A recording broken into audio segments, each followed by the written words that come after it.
శ్రీమాత్రే నమః. నమస్కారం. శనిదేవుడు అంటే చాలామంది భయపడుతూ ఉంటారు. కానీ శని అంటే భయం కాదు, ఒక బాధ్యత. మన ఇంట్లో కొన్ని చిన్న వాస్తు మార్పులు చేసుకోవడం ద్వారా శనిదేవుని అనుగ్రహాన్ని పొంది ఆర్థిక సమస్యల నుండి ఎలా బయటపడవచ్చో ఈరోజు ఈ వీడియోలో తెలుసుకుందాం. జ్యోతిష శాస్త్రం ప్రకారం శనిదేవుడు మన ఇంటి పడమర దిశకు అధిపతి.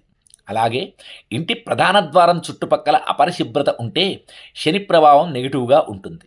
మీ ఇంటి గుమ్మం దగ్గర చెప్పులు పిచ్చి పిచ్చిగా విడవకండి. అలాగే చెప్పుల స్టాండ్ కూడా ఎప్పుడూ ఒక మూలలో ఉంచండి.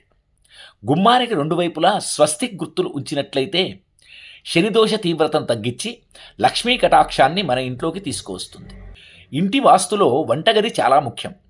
చాలామంది రాత్రిపూట భోజనాలు అయిన తర్వాత ఆ తిన్నటువంటి ప్లేట్లు గిన్నెలు అన్నీ కూడా సింకులో అలాగే వదిలివేస్తారు. ఎంగిలి గిన్నెలు రాత్రంతా అలా ఉంటే ఆ ఇంట్లో శని మరియు రాహువుల నెగిటివ్ ఎనర్జీ పెరుగుతుంది. దానివల్ల అనారోగ్య సమస్యలు, అప్పుల బాధలు పెరుగుతాయి. రాత్రి పడుకునే ముందు వంటగదిని శుభ్రం చేసుకోండి. వీలైతే ఒక చిన్న గిన్నెలో కల్లు ఉప్పును వంటగదిలో ఆగ్నేయ మూలలో ఉంచండి. ఇది నెగిటివ్ ఎనర్జీని పీల్చేస్తుంది. మీకు ఏలినాటి శని లేదా అష్టమ శని నడుస్తున్నా, లేదా ఇంట్లో వాస్తు దోషం ఉందని అనిపించినా ప్రతి శనివారం సాయంత్రం ఇంటి ప్రధాన ద్వారం దగ్గర నువ్వుల నూనెతో ఒక దీపం వెలిగించండి. శనివారం రోజున నల్ల చీమలకు పంచదార లేదా బియ్యపిండి ఆహారంగా వేయండి. శనిదేవుడు న్యాయాధికారి. మనం మన ఇంటిని, మన ప్రవర్తనను శుచిగా ఉంచుకుంటే ఆ శనిదేవుడే మనకు అపారమైనటువంటి ఐశ్వర్యాన్ని ఇస్తాడు. అదేవిధంగా ఒక్కసారి ఇవ్వడం మొదలుపెట్టిందంటే ఎప్పుడూ ఇస్తూనే ఉంటాడు.